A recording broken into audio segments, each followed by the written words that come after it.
Hello guys, G.I. Joe here, and welcome back to the bunker in Atlanta, Georgia. This is a recap for round 7 in our Operation Valhalla. And we're about to kick off round 8 here, the final round of our BB4 game, with myself and Madman as Axis versus Moose Cow and Mr. Scrubbert as the allies.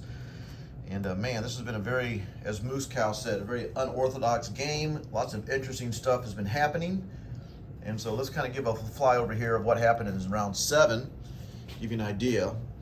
Starting off with Germany. Germany in round 7, they came up and they took the Russia territories in the front, and then they backed up to East Poland, Warsaw. And then, and then what else did they do? They bought a couple of destroyers, put them down here. They repositioned in the southern France, moved their navy over here into 104. Of course, Russia countered by killing the infantry, artillery, etc. that was up here, along with some stuff in the front here. But more interestingly, and I saw this move, but after I had finished my German turn. And it was a very good move. They used their infantry and air force to kill this, and then they non-commed their fast movers over here to Baltic. So, well done there, Mr. Scrubbert. So, of course, Germany bought just, more infantry, etc., etc. So, that was kind of Russia. Of course, then Russia came down here and started to reinforce and get coalition army. I think Russia came down and liberated Shanghai with the mech. And of course, just continued to move down towards the south. We'll see how that plays out. Japan, what did Japan do?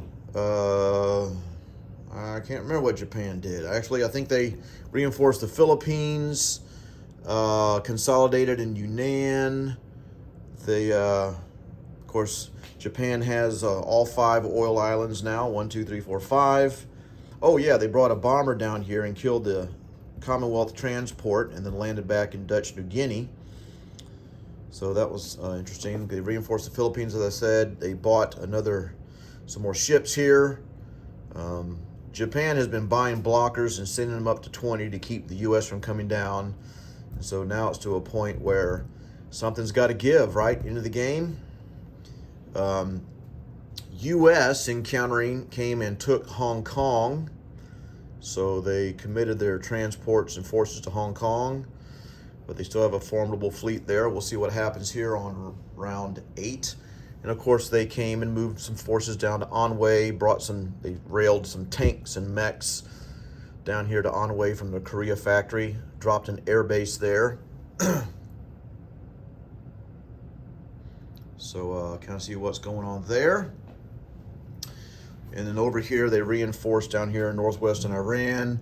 And then the United States punched into the Med here. We were kind of wondering what they were going to do. Of course, they had 3 options.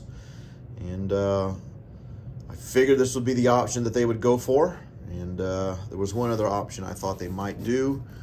But, it's all good. So they punched into here, moved their force from D.C. up to here. And so we stepped in, taking some northern Africa territory here in Algeria. And so then UK, of course, they built a factory last turn. They dropped some tanks here, consolidated with some air force up here.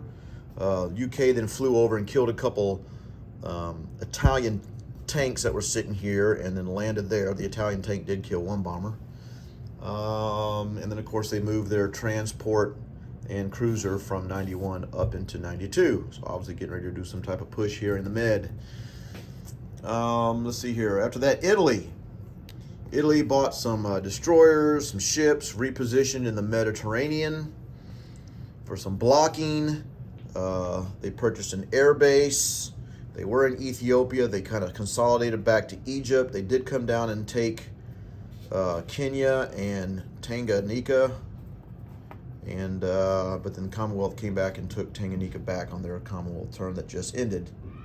So that's kind of what's going on. Commonwealth have consolidated their navy down here off of South Africa. They have a battleship, a cruiser, a destroyer, and three Commonwealth transports. If you're asking how do they get a battleship, there's no shipyard here.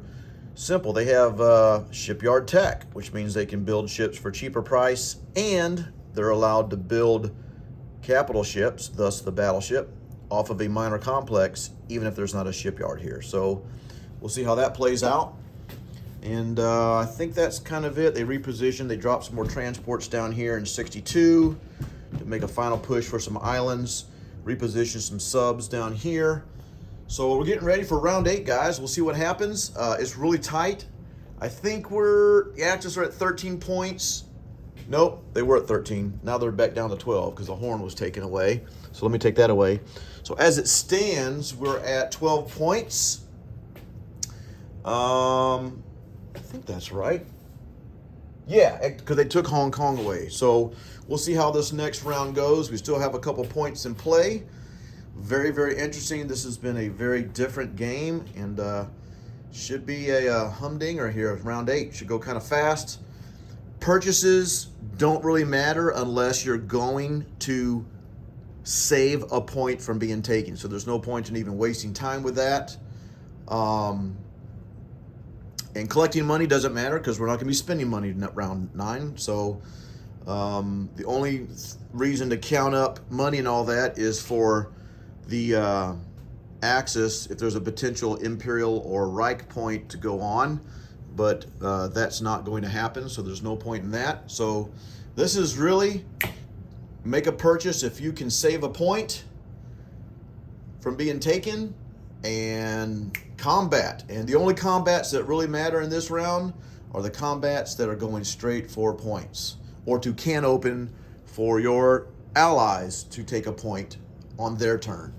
So non-combat moves, again, really don't matter unless it's a non-combat move to get in position to block or to stop a point from being taken. So yeah, that's kind of what we're going at. So this should go pretty quickly, guys. If this was a live game and we're all here in person, round 8 would probably be done in about 20 minutes, 20 to 30 minutes. But the fact that this is via YouTube, it might take several days here for us to get all this in. But we'll definitely get round in. It should be a humdinger, exciting finish. So stay tuned, guys, and we'll have G8 up here sometime later this evening. Thanks.